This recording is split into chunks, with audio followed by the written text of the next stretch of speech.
విద్యార్థుల తల్లిదండ్రులందరికీ హృదయపూర్వక నమస్కారాలు.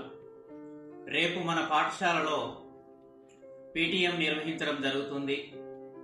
పీటీఎమే కాకుండా రేపు రిపోర్టింగ్ డే కాబట్టి ప్రతి ఒక్క విద్యార్థి యొక్క తల్లి మరియు తండ్రి విధిగా హాజరై మీ పిల్లల యొక్క విద్యాభివృద్ధి ఏ విధంగా ఉంది, సబ్జెక్టు వారీగా మరి ఎందులో వెనకబడి ఉన్నారు, ఎందులో ముందంజలో ఉన్నారు అనేటటువంటి సంపూర్ణ సమాచారాన్ని ఉపాధ్యాయుల ద్వారా మీరు తెలుసుకోవాల్సినటువంటి అవసరం ఉంది.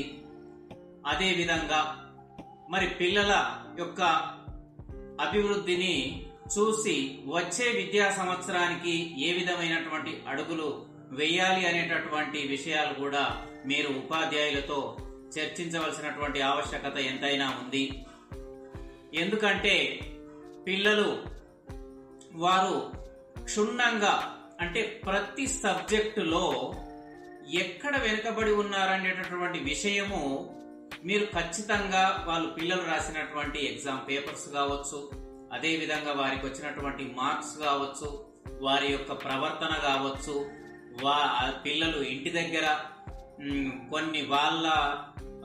కొన్ని చేష్టల విషయం మీరు ఎప్పుడప్పుడు మాకు చెప్తూనే ఉంటారు, సరిగా వినడం లేదు అనేటటువంటి విషయాలు, ఇవన్నీ మీరు ఉపాధ్యాయులతో ఖచ్చితంగా చర్చించవలసినటువంటి అవసరం ఉంది.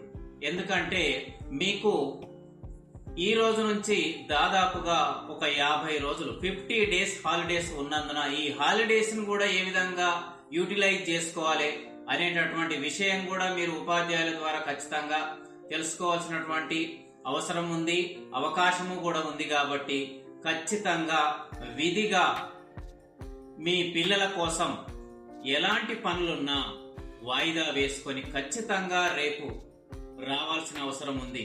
ఎందుకంటే ఒక సంవత్సరం పాటు పూర్తిగా కష్టపడి వారు సంపాదించినటువంటి మార్కులు పిల్లలకు తెలియాల్సిన అవసరం ఉంది. అందుకోసం ఖచ్చితంగా విధిగా హాజరు కండి. ఎందుకంటే పోయిన విద్యా సంవత్సరం కొంతమంది రాలేకపోయారు, అంటే ఒక 100లో ఒక 5-6 మెంబర్స్ అట్లా, అంటే మరి వారు కూడా నష్టపోతారు. కాబట్టి ఖచ్చితంగా ప్రతి విద్యార్థి తల్లిదండ్రులు హాజరు కావాలి. వారి యొక్క సంపూర్ణమైనటువంటి సర్వతోముఖాభివృద్ధికై పాటుపడాలి అనుకుంటే మీకు మాకు మధ్య సత్సంబంధాలు ఎంతైనా అవసరం. కాబట్టి మీరు విచ్చేసి ఈ సంవత్సరం కన్నా మంచి ఉత్సాహంతో రెట్టింపు ఉత్సాహం